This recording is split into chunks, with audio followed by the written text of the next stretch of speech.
who speaks fluent Russian and happens to have adorable children. Our world desperately wants to default to binaries all the time. Good guys versus bad guys. It's much easier that way. If only it were that simple. In our incessant 24-hour news cycles, this is reality TV on steroids.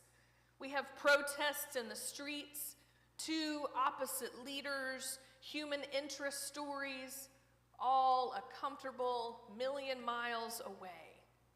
It's all there. The one question we have to ask ourselves is why? Why does this conflict garner so much interest? Why does this conflict get more news coverage than Palestine versus Israel, or the Islamic State, or Armenia versus Azerbaijan? Some people have said it's because Ukrainians look more European. Others were raised during the Cold War, and there are decades of anti-Russian and anti-communist dialogues that are feeding into all of this in the United States. Still, others are curious why Putin would choose such a violent invasion when we know for a fact that he affected the outcome of our 2016 election and the United Kingdom's 2016 Brexit referendum and the 2014 Scottish independence referendum. He can manipulate the world to do what he wants without killing people.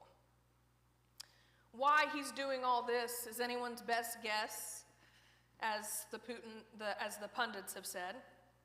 I have my own theories from years of following his work, but why he's doing this is inconsequential. What is consequential is that we are sitting here in our armchairs potentially watching a democracy fall. Although Ukraine's people are courageously united and fighting bravely nonetheless. Without the actual military might of the United States or someone else intervening, the outcome is likely not what we hope it will be. But that's not what we want to hear.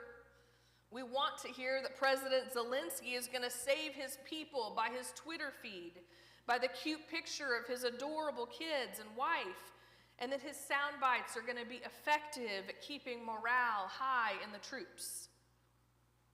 But that is also not what we need to hear.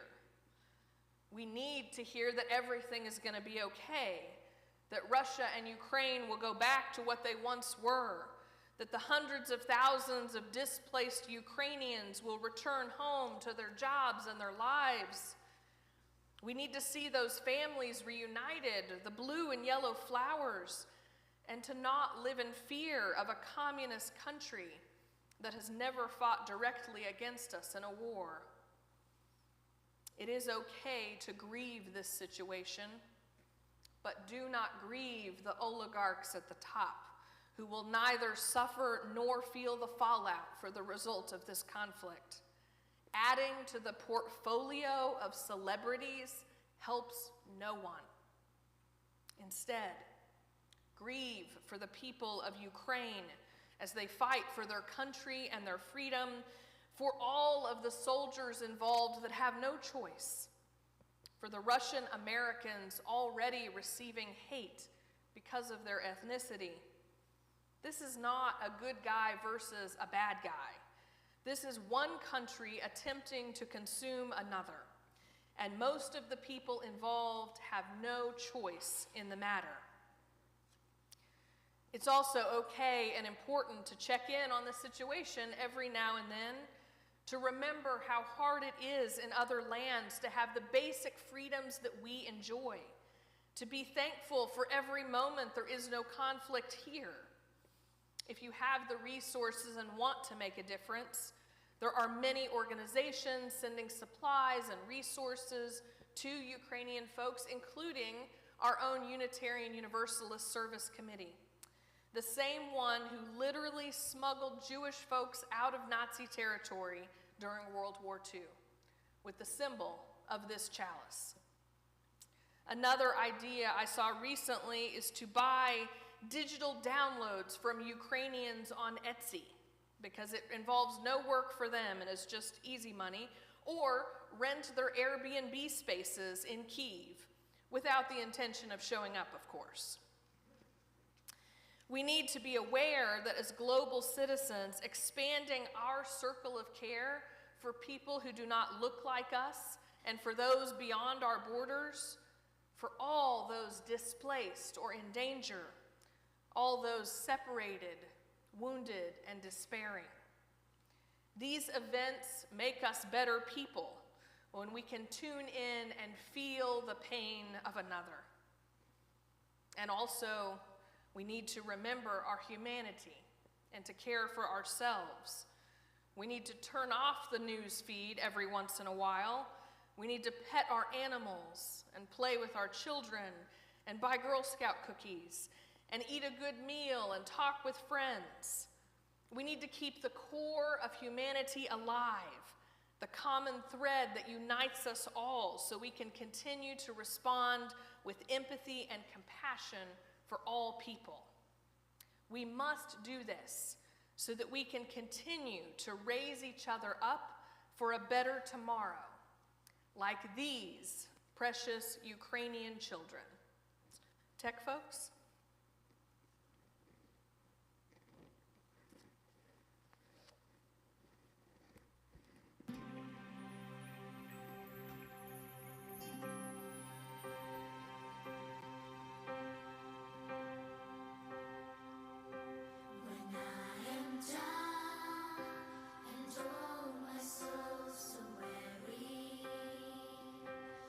Troubles come and my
one another up in all ways as we work toward a future of peace and freedom for all.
This one? Yay. All right. There's too much hardship in this world to not find joy every day. There is too much injustice in the world to not right the balance every day. There is too much pain in this world to not heal every day. Each of us ministers to a weary world. Let us go forth and do that which calls us to make this world more loving, more compassionate, and more filled with the grace of divine presence every day.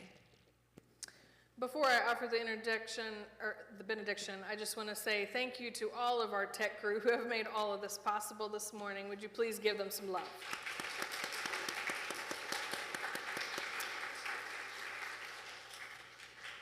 Go in peace, embraced by the light and warmth of our gathering.